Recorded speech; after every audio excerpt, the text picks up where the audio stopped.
Kamu pernah bertanya-tanya bagaimana Islam pertama kali masuk ke Nusantara? Apakah melalui pedagang, ulama, atau bahkan kerajaan? Jejak Islam di Indonesia punya sejarah panjang yang menarik dan penuh misteri. Dalam video ini, kita akan membahas bagaimana Islam berkembang dan meninggalkan warisan yang masih kita lihat hingga sekarang. Islam pertama kali masuk ke Nusantara sekitar abad ke-7 hingga ke-13 melalui jalur perdagangan. Pedagang dari Arab, Persia, dan Gujarat berlayar ke wilayah seperti Aceh, Sumatera, dan Jawa. Mereka tidak hanya berdagang, tetapi juga menyebarkan ajaran Islam kepada penduduk setempat.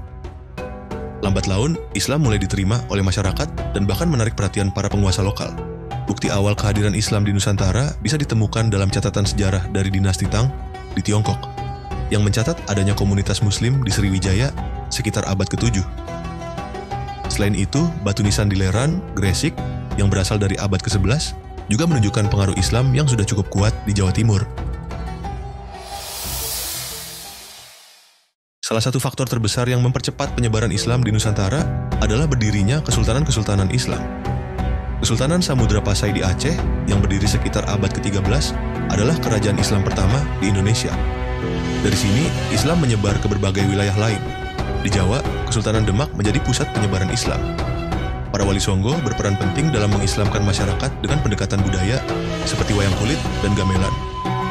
Sementara itu, Kesultanan Malaka di Semenanjung Melayu juga memainkan peran strategis dalam menyebarkan Islam ke Nusantara bagian timur. Jejak Islam di Nusantara tidak hanya terlihat dalam aspek keagamaan, tetapi juga dalam budaya dan arsitektur. Masjid-masjid tua seperti Masjid Agung Demak dan Masjid Menara Kudus menunjukkan bagaimana Islam berakulturasi dengan budaya lokal. Seni, kaligrafi, naskah-naskah kuno, hingga tradisi keislaman seperti Maulid Nabi dan Grebek Suro juga menjadi bagian dari identitas Islam di Indonesia. Sampai hari ini, Indonesia menjadi negara dengan populasi Muslim terbesar di dunia, dan itu semua berawal dari jejak sejarah panjang yang kita bahas tadi. Luar biasa, bukan? Perjalanan Islam di Nusantara adalah bukti bagaimana agama ini bisa berkembang dengan damai melalui jalur perdagangan, budaya, dan kerajaan. Nah, bagaimana menurut kalian?